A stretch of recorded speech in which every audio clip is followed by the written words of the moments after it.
En vida pasada, fui traicionada por un hombre basura y expulsada de casa. Justamente, cayó la primera nieve del fin del mundo, y un automóvil patinando se llevó mi vida. De repente, regresé al antes del fin del mundo. Mientras miraba con indiferencia a mi exnovio, un hombre basura, y a una chica mala tomados de las manos mostrando cariño, empecé a acumular provisiones de forma descontrolada. Al 30º día del fin del mundo, yo y mis parientes y amigos estábamos alrededor de la estufa comiendo fondue de ternera. ¡Qué alegría! En la pantalla de la cámara de vigilancia, Javier y Sofía se estaban peleando hasta sangrar por un pan con moho. Me reencarné. En vida pasada, morí en la tormenta de nieve del fin del mundo. Javier, mi exnovio, fue infiel. Además, se llevó a la otra mujer y se apoderó de mi casa, echándome a la calle. Mientras dormía en la calle, el cielo se oscureció de repente y llegó una extraña tormenta de nieve. Era verano, pero estaba nevando. Era realmente inusual. Yo estaba vestida con un top corto y una falda corta, y estaba congelada hasta los huesos. De repente, escuché el sonido de la bocina de un automóvil detrás de mí. Estaba tan congelada que no pude esquivar. ¡Ay! Antes de morir en la calle, parecía ver las sonrisas triunfantes de Javier y Sofía. Desperté en mi cálida casa. ¿Era este el cielo después de la muerte? No, tosé mi pecho y aún tenía pulso. Saqué mi teléfono y mostraba el 8 de octubre. Quedaba un mes para la fecha de mi muerte. Primero sentí una gran alegría, pero luego me calmé rápidamente. Pensé en la tormenta de nieve mortal y en la traición de Javier. Abrí la red social y, como era de esperar, la cuenta de Javier estaba fijada en la parte superior. En ese momento, todavía no nos habíamos enfadado. Podía aprovechar esto para darle un golpe mortal. Quedaban 3 días para que descubriera que él y Sofía estaban en un hotel. En realidad, los dos ya se habían estado viendo desde hace tiempo. En vida pasada, me había dado un permiso anticipado y regresé a casa. Justamente, encontré a Javier y Sofía en mi casa, haciendo el amor sin importar nada. Cerré el teléfono y me di cuenta. Quizás estaban planeando cómo apoderarse de mi casa y engañarme para que les diera dinero. Quería matar a estos dos de inmediato. Pero había algo más importante que esperaba, que era encontrar una manera de evitar la mortal catástrofe de nieve y sobrevivir. Volví a mi casa. El mes pasado, finalmente había pagado la hipoteca y me había mudado felizmente con Javier. La casa no era grande, pero era muy acogedora. La había decorado yo misma y estaba llena de esperanzas para el futuro. Ahora, lo primero que hice fue vender esta casa rápidamente. Javier se dio cuenta de que no podía entrar y se desesperó. Me llamó varias veces, pero las colgué. La obra de teatro recién comenzaba. No le descubrí su infidelidad, sino que seguía actuando con él. Mentí diciendo que quería comprar una casa más grande para traer a sus padres a vivir con nosotros y que pondría su nombre en el título de propiedad. Le pedí que me prestara todo su dinero. Dudó un poco, pero finalmente me dio una gran cantidad de dinero. Después de todo, siempre le había dado todo lo que quería, así que confiaba en mí. Con el dinero, comencé a preparar todo. Elegí una montaña segura y compré una mansión en la cima. Después de pagar el anticipo, me mudé allí en secreto. Luego, le alquilé una casa a Javier y, por cierto, instalé una cámara de vigilancia en un lugar escondido. Le llamé y le dije que estaba muy ocupada en el trabajo y que tenía que trabajar horas extras, así que no regresaría. También le dije algunas palabras de preocupación fingida. Como era de esperar, Javier creyó mis palabras y a menudo se quedaba con Sofía en la casa. Los dos hacían todo tipo de cosas. Todo esto fue grabado en alta definición por mí. No anuncié que el fin del mundo estaba por venir, porque de lo contrario, me arrestarían como un mentiroso. Solo le dije en secreto a mis parientes y amigos. Para aquellos que realmente no me creyeran, no podía hacer nada. Después de todo, el tiempo era corto y era importante acumular provisiones. Nadie sabía cuánto duraría la catástrofe natural. Mirando la mansión vacía, comencé a pensar en cómo acumular provisiones. Más manos hacen más trabajo. Para recopilar ideas, abrí una reunión. Los alimentos y el agua son esenciales. Lo mejor es que tengan una larga duración. El señor García ajustó sus gafas y dijo: la electricidad y el agua pueden cortarse. Se necesitan generadores y dispositivos de purificación de agua. Además, se necesitan artículos de uso diario y medicamentos. Mi amiga Lucía contó con los dedos.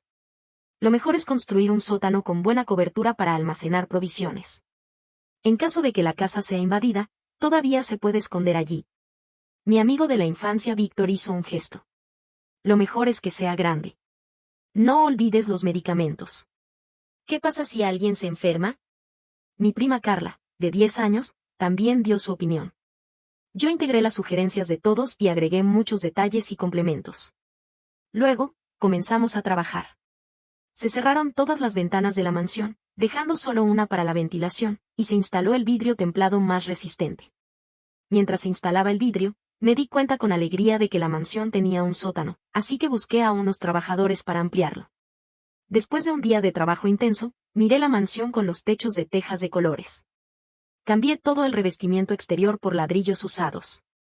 De esta manera, el exterior de la mansión se veía como una casa abandonada desde hace mucho tiempo. Nadie pensaría que había una gran cantidad de provisiones dentro. Durante la renovación, Javier me llamó y preguntó si regresaría esa noche. Tenía miedo de que los pillara con Sofía. Y luego, con una voz suave, me preguntó cómo estaba la nueva casa. Lo evité con evasivas. Estaba agotada después de un día de trabajo. Su voz me daba ganas de vomitar. Era falso, grasiento y afectado. Seguro que estaba abrazando a Sofía mientras me hablaba. No tenía tiempo para él. Teníamos muchas cosas más importantes por preparar. Al día siguiente, mis parientes, amigos y yo comenzamos oficialmente a acumular provisiones. Para no llamar la atención, fui al mercado al por mayor con el pretexto de hacer compras para un supermercado. Compré grandes cantidades de alimentos por camiones. 500 libras de galletas compactas, 50 cajas de miel, esta tiene una duración infinita, 1000 libras de arroz y harina en envase hermético, varios condimentos, 1 tonelada de alcohol sólido, 100 libras de carne y 100 libras de verduras congeladas deshidratadas, etc. Estos suministros se llevaron a la mansión en camiones uno tras otro. Antes, la gente no solía comprar este tipo de alimentos con larga duración, como arroz, harina, aceite y cereales. Pero en el fin del mundo, estos eran esenciales. Dejé a mi tío, el señor García, un posgrado en ingeniería mecánica, encargado de comprar generadores solares, generadores diésel, generadores manuales, generadores eólicos y herramientas de reparación. Él tenía muchos contactos. Antes de partir, el señor García, un poco avergonzado, me entregó una tarjeta de banco, acariciándose la nariz. No puedo seguir gastando el dinero de mi prima. Hemos hablado y hemos depositado todos nuestros ahorros en esta tarjeta. Hay varios millones. Puedes usarla para comprar lo que necesites. No te preocupes. Me sentí un poco agradecida. Al menos mis parientes y amigos no eran ingratos. Con estos varios millones, me animé a comprar más provisiones. Para tener un suministro de agua a largo plazo, pedí a un maestro que me excavara un pozo subterráneo. Aunque podría congelarse, era mejor que nada. Dado que les pagué 10 veces el salario normal, los maestros no hicieron demasiadas preguntas y se dedicaron a trabajar con ahínco. Pronto, el trabajo se completó. Después de reencarnarme, siempre había estado pensando en una cuestión: cómo evitar congelarme o congelar partes del cuerpo en un fin del mundo con temperaturas extremadamente bajas. La mansión tenía una chimenea. Con combustible, se podía calentar. Pero eso no era suficiente. El combustible se acabaría algún día. Me subí al coche y fui a una tienda de equipo de protección y compré un lote de abrigos militares, muy populares últimamente. Mi prima Carla dijo: estos no son bonitos. No quiero usar uno. Le acaricié la cabeza y le dije: mírame, cariño, estos son muy cálidos. Lucía fue a un centro comercial y compró algunas cobijas de plumas, ropa interior, calcetines, toallas femeninas y toallas de baño, etc. Por la tarde, Víctor me llevó a un lugar con aire misterioso. Resultó que era un amante de la cultura de los zombis del fin del mundo. Le encantaban las películas de zombis y tenía un cuarto donde guardaba arcos y flechas, katana, ballestas y cascos, etc. Eché un vistazo y vi que todas estas cosas tenían la hoja afilada y tenían un gran poder letal. No me extrañó que no tuviera miedo cuando supo que el fin del mundo estaba por venir. Incluso mostraba una expresión de excitación. Había estado preparado desde hace tiempo. Estas cosas las trasladamos al sótano de la mansión. Finalmente, yo misma compré medicamentos comunes, como medicamentos para diarrea, medicamentos para resfriados, vendas, yodopovidona y alcohol. También compré muchos comprimidos de vitaminas y cápsulas de calcio, hierro y zinc, para evitar que la falta de nutrientes nos hiciera enfermar. También compré nuevas camas, mesas, sillas y electrónicos. Víctor trajo un montón de discos duros móviles. ¿Qué son estos?, le pregunté. Jeje, aquí hay todos mis libros electrónicos, películas y juegos guardados. Seguro que no nos aburriremos, respondió él. Eres un tipo listo para disfrutar de la vida, dijo el señor García, dándole una palmada en la cabeza. Llegó el momento en que casi habíamos adquirido todas las provisiones. Quedaban 10 días para la gran nieve. Les di a cada uno de ellos 100.000 euros, y les dije que si les faltaba algo, salieran y lo compraran. En el fin del mundo, el dinero ya no valía nada, así que no había necesidad de ahorrar. Durante este tiempo, Javier me contactaba de vez en cuando, preguntándome sobre la compra de la casa. Antes, le había sido demasiado buena, y él siempre pensaba que mis cosas eran suyas. Mientras miraba la cámara de vigilancia en el ordenador, vi a Sofía y Javier acurrucados en una sábana con dibujos animados, mostrando un afecto indescriptible. Esa sábana era un regalo que le había dado en San Valentín. Me quedé huérfana de mis padres desde pequeña y crecí en casa de mi tío. Siempre había anhelado una familia feliz. Javier se dio cuenta de eso y me hizo muchas promesas vanas. Era hora de que aprendieran una lección. Me contuve y llamé a Javier. En la cámara de vigilancia, vi que Sofía estaba usando mi pijama y estaba tumbada en su regazo. Ya he pagado el anticipo de la casa. Cuando vienes a verla, le pregunté. No pasa nada, confío en ti, cariño. Lo que te guste está bien, respondió él, y luego sonrió con Sofía, como si su plan hubiera dado resultado. En la vida pasada, ellos dos se habían apoderado de la casa que yo había comprado de la misma manera. Javier era un streamer y sus fans sabían que yo era su novia. Incluso, yo había creado su grupo de fans. Envió directamente el video de los dos al grupo de fans de Javier. De inmediato, el grupo se volvió loco. No imaginaba que Javier fuera así.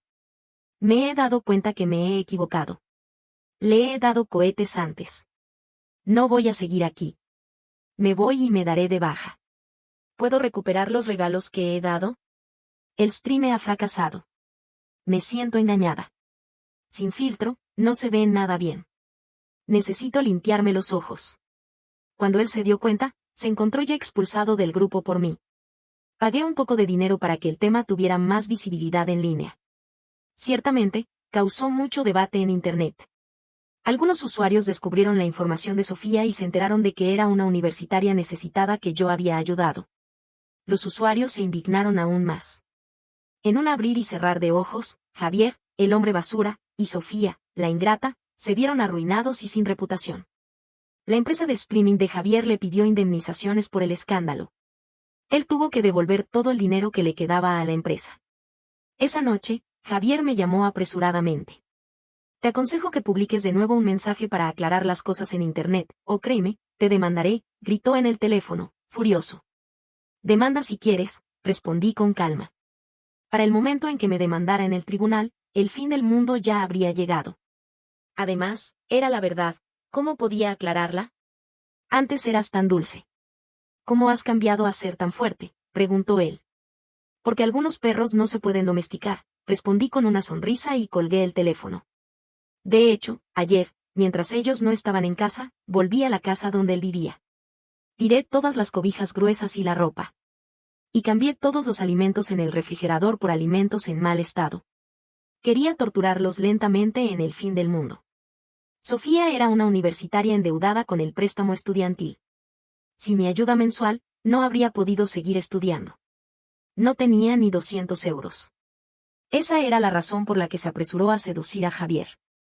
En su opinión, Javier, un famoso streamer, debía tener mucho dinero. Pero en ese momento, la mayoría del dinero de Javier se lo había pedido prestado yo. Me preguntaba cómo reaccionarían y cuán desesperados se sentirían cuando se dieran cuenta de que no tenían nada en el fin del mundo. Lamentablemente, él no tenía idea de dónde estaba y no podía vengarse de mí. Pensando en su futura situación penosa, comencé a sentir anticipación. Cerré la cámara de vigilancia y de repente me sentí un poco inquieta. Recordé a los maestros, compañeros de clase y amigos que había conocido desde que era pequeña. Había buenas y malas personas entre ellos. ¿Debía mirar indiferente mientras ellos sufrían? Entonces, escribí un artículo falso que decía el precio de los alimentos está a punto de subir en picado y lo compartí en el grupo de mis compañeros de clase, exhortándolos a acumular alimentos. Como era de esperar, mi cuenta fue denunciada y bloqueada. No podía hacer más. Al menos, podía salvar a algunos. No era una santa. Por si acaso, agregué una capa de material anticorrosivo y una capa de material antifrío en la pared exterior de la mansión. El maestro de obras me dijo con una sonrisa, estos dos materiales son muy caros. La mayoría de la gente no se atreve a usarlos. Le serví una taza de agua y le dije, soy una operadora de acciones. Tengo información interna de que el precio de los cereales y el aceite va a subir mucho. Recuerde comprar más y guardarlos, maestro. El maestro asintió con una sonrisa. No sabía si me escucharía. Quedaban 3 días para la nieve. A pesar de los cuidadosos preparativos, no podía evitar sentir cierta tensión. En la mansión todavía había espacio, así que el señor García y Lucía compraron velas, bombillas, pilas secas y otros artículos para llenarlo.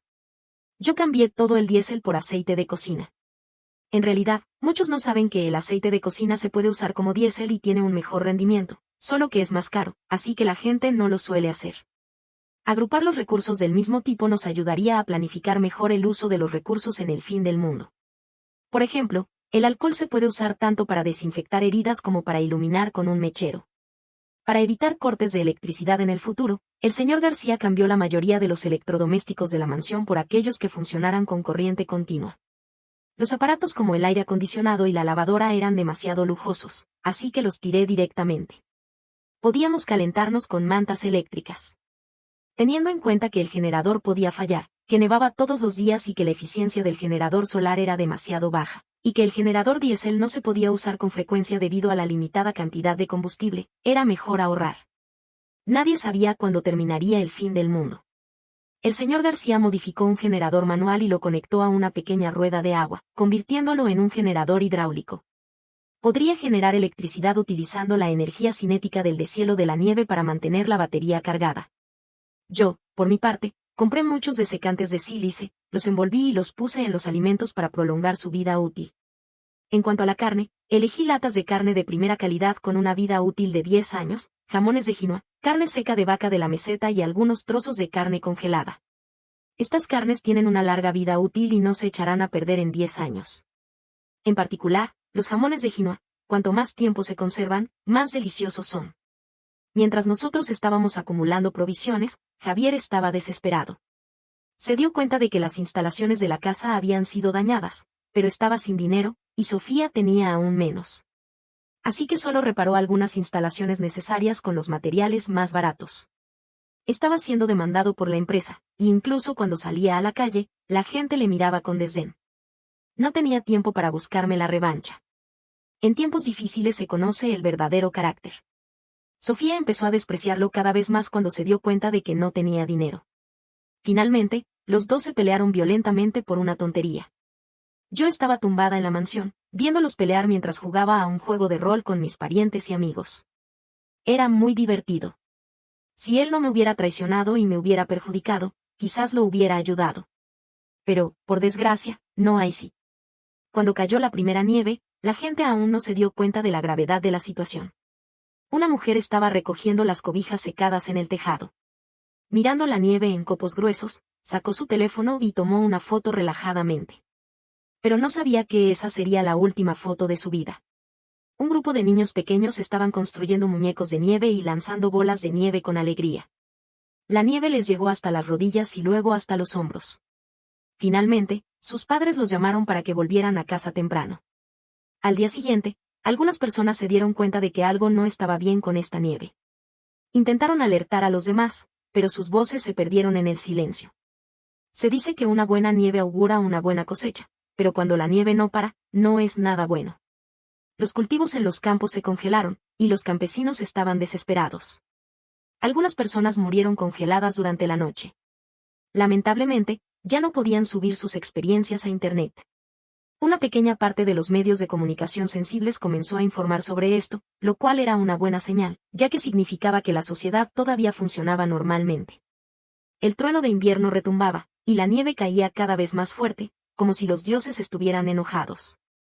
La nieve mezclada con granizo derrumbó techos, golpeó a peatones, congeló ríos y carreteras, y los accidentes de tráfico aumentaron. El Departamento de Tráfico tuvo que ordenar el cierre de las carreteras para evitar más accidentes. Incluso caminar se convirtió en una tarea peligrosa. Al día siguiente, los animales comenzaron a sufrir. Insectos y ratones murieron en grandes cantidades. La temperatura cayó bruscamente a 20 grados bajo cero. En el agua, peces muertos flotaban boca arriba en masa. En la ciudad, perros callejeros moribundos se desplomaron junto a los contenedores de basura y se convirtieron en cadáveres rígidos. Finalmente, los científicos se dieron cuenta de que esta nieve interminable traería a la humanidad un desastre sin precedentes. Empezaron a buscar soluciones lo más rápido posible, pero ya era demasiado tarde. Al tercer día, debido al congelamiento de los ríos, las centrales hidroeléctricas dejaron de funcionar y la mayoría de las zonas se quedaron sin electricidad.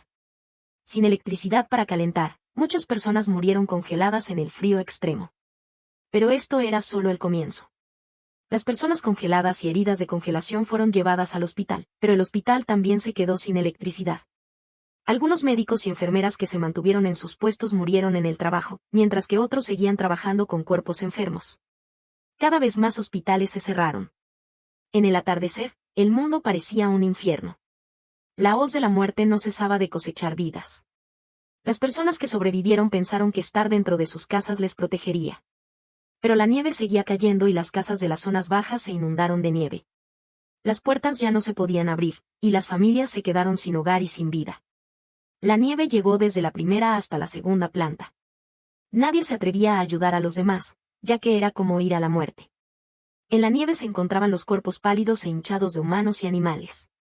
Algunas personas se cayeron en la nieve y nunca más se levantaron, ahogadas por la nieve. Algunas tuvieron más suerte y sobrevivieron unos días más antes de morir. La sociedad se derrumbó por completo. Cuando la fuerza de la ley desapareció, las partes oscuras y malvadas de la humanidad salieron a la luz. En ese momento, Javier y Sofía ya se habían comido la mayoría de los alimentos. Se abrazaron, pareciendo dos perros salvajes hambrientos y fríos. Sofía abrió el frigorífico y vio una hilera de panés con moho. Ese era el primer regalo que les había dado yo. Abrió otra compartición y vio un gran trozo de carne con pequeños gusanos blancos. Ese era el segundo regalo. Debajo de la carne, había un machete afilado. Ese era el tercer regalo. Podían morir de hambre o aceptar los regalos que les había dado yo. Sofía cogió el machete y lo escondió debajo de la cama. Era astuta, de lo contrario, no habría sido capaz de tener una relación secreta con Javier detrás de mi espalda. Al ver esto, Víctor me dio una palmada en el hombro y dijo: «Vamos a revisar si hay algo que no esté bien. Siempre me preocupa». Víctor y yo recorrimos la mansión. Esta era nuestra fortaleza, muy sólida. Debido a su ubicación en lo alto de la montaña, la nieve no inundaría la mansión, y las provisiones que habíamos almacenado nos durarían mucho tiempo. Estábamos bien alimentados y teníamos incluso una cinta de correr para hacer ejercicio. Por otro lado, Javier y Sofía, desesperadamente hambrientos, sacaron el pan con moho congelado. Incluso con ese tipo de alimento, no se atrevían a comer mucho. Solo mordieron un bocado y lo devolvieron al frigorífico. Javier tenía una expresión de dolor y casi vomitaba, pero no se atrevía a dejarlo. Más tarde, tan hambrientos que no podían resistir más, Javier y Sofía tuvieron que salir en busca de comida. Pero en el fin del mundo, todos estaban preocupados por sí mismos. La nieve había cubierto todo, y todas las hierbas se habían marchitado. Los dos regresaron sin éxito y casi se cayeron en una capa de nieve de varios metros de profundidad. Lo que les asustó más fue el cambio radical que había ocurrido en el mundo exterior. Algunas personas afortunadas, justo cuando llegó el fin del mundo, estaban cerca de un supermercado o un almacén de cereales, y se mantenían con cierta dignidad. Pero, por lo general, estos suministros eran demasiado limitados, así que no podían reírse mucho tiempo. Algunos sobrevivientes se organizaron espontáneamente. Vestidos con ropa gruesa y armados, robaban por todas partes. Mientras otros acumulaban provisiones, ellos acumulaban armas. Gracias al robo de provisiones, estos hombres llevaban una vida próspera. El líder era un hombre fuerte. Tenía una copa de vino en la mano izquierda y abrazaba a una hermosa mujer temblorosa con la derecha. Estaba sentado en la azotea, disfrutando de la vida. Si se miraba de cerca, se podía ver que esta mujer temblorosa era una estrella internacional muy popular hace poco. La sociedad se estaba reordenando. Ayer eran los privilegiados, hoy son los oprimidos. Al ver esto, el señor García me preguntó preocupado, ¿no nos robarán nuestras provisiones? Yo le moví la cabeza y le dije con confianza, he elegido esta mansión después de mucho tiempo. Es muy remota y no hay nadie en un radio de decenas de kilómetros. No te preocupes. Lo que no le dije era que también teníamos armas. Para evitar que, por estar encerrado demasiado tiempo, alguien tuviera problemas psicológicos y provocara conflictos internos, solo Víctor y yo sabíamos de las armas. Lo más importante es que la pared exterior estaba reforzada por mí. Siempre y cuando no saliéramos a buscar problemas, las armas comunes no podrían penetrar. A menos que nos dispararan con cañones. Un día más pasó. Yo vigilaba los movimientos de esos dos traidores. Víctor y mi prima estaban jugando a un juego en línea. El señor García seguía preocupado y estaba contando las provisiones. Lucía estaba viendo una telenovela todo el día. Sofía y Javier estaban luchando por sobrevivir. Habían pasado días sin comer ni beber. Parecían dos bichos podridos abrazados. Los dos acordaron que comerían el último pan cuando estuvieran a punto de morir de hambre. En medio de la noche, Javier ya no podía resistir más. Abrió el frigorífico a escondidas, se agarró de la nariz y se metió unos cuantos gusanos en la boca. Los gusanos blancos se alimentaban de la carne, y ellos se alimentaban de los gusanos. Pero él vivía peor que los gusanos, al menos los gusanos se llenaban el estómago. ¿Cuánto tiempo puede vivir una persona sin comer? Alrededor de un mes. Javier y Sofía ya habían pasado 20 días sin comer. Essen dijo una vez que los que mueren de hambre no pueden considerarse personas. En el frigorífico solo quedaba un último pan con moho. Los dos se miraban, y en sus ojos ya no había afecto, solo desconfianza. Javier dio un brinco y agarró el pan que olía a moho, y se lo metió en la boca. Sofía, que estaba preparada, agarró su mano con fuerza para intentar impedir que se comiera el último alimento preciado. Javier la empujó al suelo y le dio un puñetazo en la sien. Pero estaba tan hambriento que el puñetazo no tenía fuerza, como si golpeara una almohada. Sofía se arrastró detrás del sofá para evitar los ataques de Javier. Javier sonrió con arrogancia y le agarró el cabello. Recuerdo que una vez dijo sin querer que el cabello de Sofía era muy bonito, largo, recto y olía bien. Ahora, estaba arrastrando a Sofía por el cabello y le daba patadas en la cara. Sofía gritó y le salió una naranja de sangre por la nariz. La hipoglucemia causada por la larga inanición hizo que Javier se sintiera mareado y viera todo negro en un momento. Javier se cayó. Sofía aprovechó la oportunidad y se levantó rápidamente. Corrió hacia el dormitorio y sacó de debajo de la cama el tercer regalo que les había dado yo. La adrenalina en su cuerpo alcanzó su máximo, lo que mejoró en gran medida su capacidad física, pero al mismo tiempo, quemó aún más rápidamente la escasa energía en su cuerpo. Sofía tenía los ojos enrojecidos, pareciendo una diosa de la guerra del infierno. Su cabello estaba desordenado y llevaba una navaja reluciente en la mano. Se acercó a Javier. Los ojos de Javier se habían despejado, y lo primero que vio fue a Sofía acercándose con la navaja en la mano. El miedo hizo que Javier también liberara toda su fuerza. Intentó agarrar la navaja, pero Sofía lo anticipó. Ella usó toda su fuerza y le dio un corte mortal en el cuello. Por suerte, Javier lo esquivó. Él huía, ella le perseguía, y él no podía escapar. Finalmente, la adrenalina en sus cuerpos se desvaneció, y sus velocidades se redujeron. Daban vueltas en el salón. La razón que les quedaba les decía a ambos que no debían entrar en el dormitorio, porque era una trampa sin salida. Por fin, Javier tropezó con algo, y ese tropiezo marcó el comienzo de su fin. Sofía se puso muy emocionada y le dio un corte en la parte inferior del cuerpo a Javier. Javier se desmayó instantáneamente. Esta mujer astuta pero no muy inteligente no mató a Javier directamente.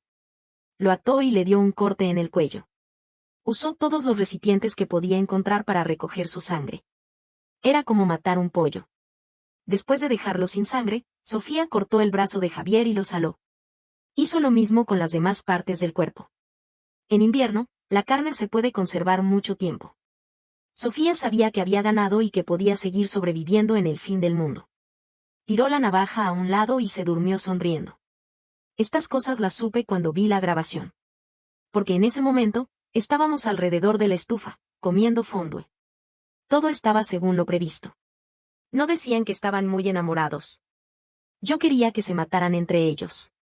Quiero ver cuánto duraría su amor ante el fin del mundo sin piedad. El señor García vertió el caldo de fondue en la olla de cobre. En poco tiempo, el aroma del aceite de aguacate llenó el aire.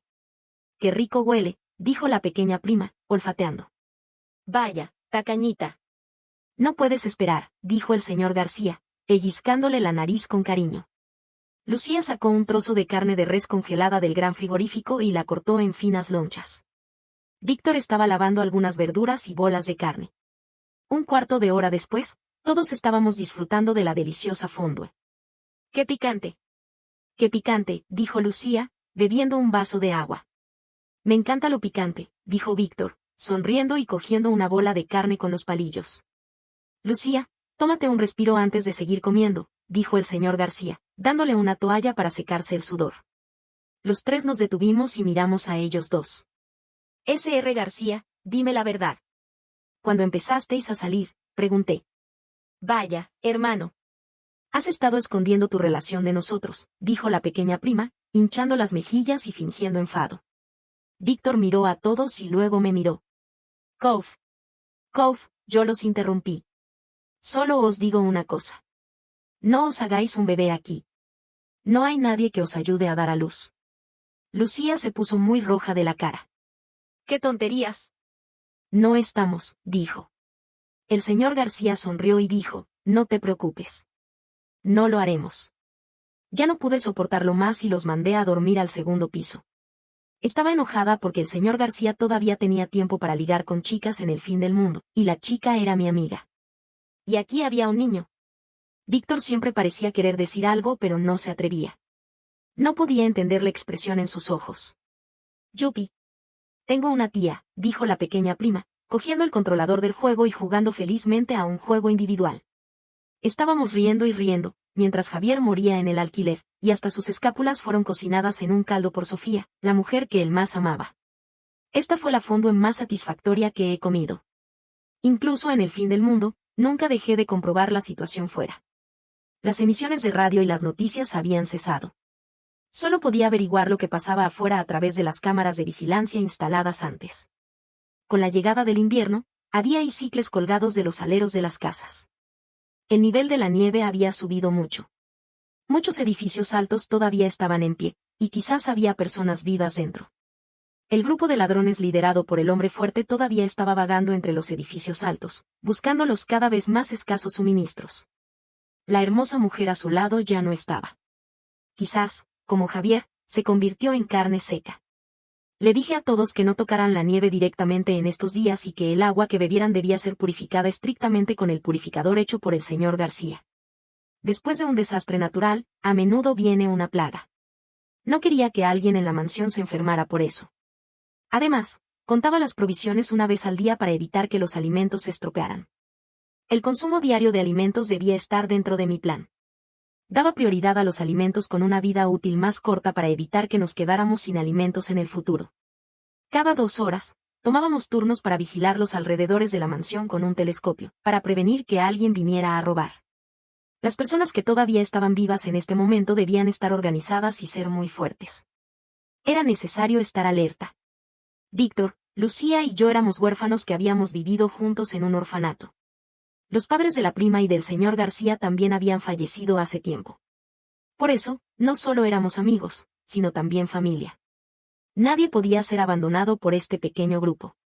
La prima era todavía muy joven. Una noche, se le cayó el resfrío y se puso con fiebre. Me preocupé mucho y ordené a todos que se pusieran mascarillas y se aislaran. Lucía era de la carrera de enfermería. Le dije que le diera a la prima un antipirético. Después de una semana, la prima se recuperó por fin, y todos respiramos aliviados. Después de esta crisis, nos hicimos más unidos. Resultó que era muy previsor de mi parte ordenar a todos que hicieran rondas cada 2 horas. «Swan Swan, ¿qué es eso?», dijo el señor García, señalando hacia el hielo en la distancia. Tomé el telescopio y miré. Un grupo de personas vestidas con ropa gruesa se estaba acercando a nuestra mansión. «Víctor, ve rápidamente al sótano y trae esas armas». «Dale prisa», ordené inmediatamente. Víctor obedeció y trajo todas sus armas. «Prima, no eres muy amable. ¿Por qué no nos dijiste que tenías estas cosas tan buenas?», dijo el señor García, jugueteando con una ballesta. «No es momento de hablar de eso. Alguien se está acercando, dije. Era la primera vez que defendíamos nuestra mansión de intrusos. Todos nos miramos y vimos la tensión en los ojos de los demás. No os preocupéis demasiado. Las armas comunes no pueden penetrar aquí, les di un arma a todos, excepto a la prima. Ese grupo de personas se acercaba cada vez más a la montaña. Cuando llegaron a la base de la montaña, se detuvieron de repente. Consultaron entre ellos y enviaron a 5 de los hombres más fuertes a subir la montaña. Estos 5 hombres parecían muy fuertes. De lo contrario, no habrían sobrevivido en el fin del mundo. Por desgracia, se habían equivocado. Si querían robar nuestras provisiones, estaban condenados a no regresar. Han llegado a la puerta, dijo Víctor, frunciendo el ceño. En sus hermosos ojos se veía un destello de crueldad. La luz de la mansión estaba encendida. Ellos sabían que había alguien dentro. En este momento, alguien que podía encender la luz seguramente tenía muchas provisiones. Wang Dagang, con aire autoritario, llamó a sus compañeros y se paró frente a la puerta de la mansión. Gente de dentro, nosotros estamos hambrientos desde hace muchos días. ¿Podrían abrir la puerta y darnos un poco de comida? Solo necesitamos un poco de comida y nos iremos. Por favor, tengan piedad de nosotros, gritó. La pequeña prima dijo, quizás deberíamos darles un poco de comida. Parecen tan desgraciados. No, mira las armas que llevan. Están intentando engañarnos para que abramos la puerta, dije. Estos 5 hombres llevaban motosierras o machetes. El señor García les gritó, no tenemos comida. Incluso si la tuviéramos, no se la daríamos. Váyanse. No podíamos dejarles ir. Si les decían a otros sobrevivientes que teníamos provisiones o llamaban a más gente, tendríamos problemas. Le hice un guiño a Víctor. Víctor se puso un chaleco antibalas, abrió la ventana, cargó el arco y disparó una flecha a Wang Dagang. El hombre cayó al suelo de inmediato. Pensé que solo coleccionaba estos artículos, pero resulta que, como amante del fin del mundo, era muy hábil con el arco. Víctor me miró con orgullo y dijo, ¿no soy guapo? Soy miembro de oro del club de tiro con arco. En este momento, todavía estaba mostrando off. Yo no me quedé atrás. Tomé el arco, pero mi disparo se desvió. Pero no importaba. Sin su líder, esos hombres eran como arena sin un contenedor. Quizás pensaban que teníamos comida, pero no se imaginaban que también teníamos armas. Después de todo, yo había vuelto a la vida. Volví a tomar una ballesta y disparé a uno de los secuaces. Debido a mi mala puntería, solo le perforé la pierna. Los demás se dieron cuenta de que estaban mal y comenzaron a correr. Pero Víctor ya había disparado una segunda flecha. Afortunadamente para él, en el último momento, bloqueó la flecha con la motosierra. Pero en el siguiente instante, una flecha de ballesta le atravesó el corazón. Fue el señor García. Lucía también tomó una ballesta. Aunque no era muy buena tirando, al menos desordenó sus movimientos. Todos ellos murieron, y el suelo estaba cubierto de sangre. Entonces me di cuenta de que Víctor se había cortado el dedo al tirar del arco. Le hice un vendaje, y Víctor me dio una sonrisa tímida. Él siempre era así, sin palabras bonitas, pero siempre daba lo mejor por el grupo. La pequeña prima vio por primera vez a alguien morir. Le dio miedo y no podía dormir esa noche. Fue consolada por el señor García antes de poder dormir. Yo siempre estaba atenta a los cambios de estado de ánimo de todos. Si había algún problema, lo resolvía inmediatamente. Lo que más temía era que hubiera conflictos internos o peleas entre nosotros. O que alguien se volviera demasiado bondadoso y quisiera dar nuestras provisiones a otros. Afortunadamente, todos nos llevábamos bien y no hubo ningún problema que me preocupara. La temperatura siguió bajando, y llegó un frío invernal inusual en el sur. Mi teléfono mostraba que la temperatura había alcanzado los 30 grados bajo cero. Ordenamos encender la chimenea, y los 5 nos escondimos debajo de las cobijas de plumas, temblando. El señor García y Lucía estaban bien. Los 2 se abrazaban bajo una cobija para calentarse. Yo abracé a Lucía y a la prima. 3 personas juntas eran mejor que una sola. Solo Víctor estaba temblando solo. Abrió el video de la cámara de vigilancia y vi que Sofía se había congelado. Aún tenía una carne seca en la mano. Esta pareja de amantes infieles finalmente se habían unido en la muerte. Sin darnos cuenta, habíamos vivido en la mansión durante un año. Era aburrido, pero al menos estábamos viviendo con dignidad. La nieve está cayendo cada vez menos, dijo Víctor, mirando por la ventana con emoción. El señor García estaba cortándose la barba con un cuchillo de cocina. Quizás se detendrá en unos días, dijo. No importa si no se detiene. En el peor de los casos, podemos vivir aquí durante décadas, dije. Incluso si la nieve se detiene, tardará mucho en derretirse, añadió. En comparación con la heroína de las novelas de zombies, yo ya era muy afortunada. No tenía que salir a luchar. Incluso si nevara durante décadas, no importaba. Tenía suficientes provisiones. 2 años después, la nieve finalmente se detuvo. Al ver el sol después de tanto tiempo, me sentí emocionada. El señor García estaba a punto de abrir la puerta, pero yo lo detuve. Espera, observa un tiempo primero, le dije. Aunque la nieve se hubiera detenido, podía haber otros peligros. En lugar de salir, era mejor seguir aquí. Les di a cada uno un traje antifrío profesional. Solo caminen por las montañas cerca, no vayan muy lejos. Si hay algún problema, pidan ayuda de inmediato, les advertí. Lucía y el señor García se fueron de la mano. El año anterior, les habíamos organizado una sencilla boda en la mansión. La pequeña prima saltó de alegría y se fue a jugar. Víctor me miró y dijo, Swan Swan, tú sabes que yo. Le tapé la boca. Lo sé, pero no necesitas decirlo. De acuerdo, lo entiendo, respondió él, un poco deprimido. No quedan muchos hombres en el mundo. Dime si cambias de opinión. Miré hacia la distancia. El sol se reflejaba en el hielo y formaba un arco iris. La vida era como la hierba que crece entre las rocas, frágil pero tenaz. Incluso en el fin del mundo, la humanidad nunca se extinguiría. Después de que la nieve se detuviera, todavía podríamos reconstruir la casa de la humanidad. Con esto, la historia llega a su fin. Habíamos sobrevivido al fin del mundo, y aunque el camino había sido duro, todavía estábamos aquí, listos para enfrentar el futuro.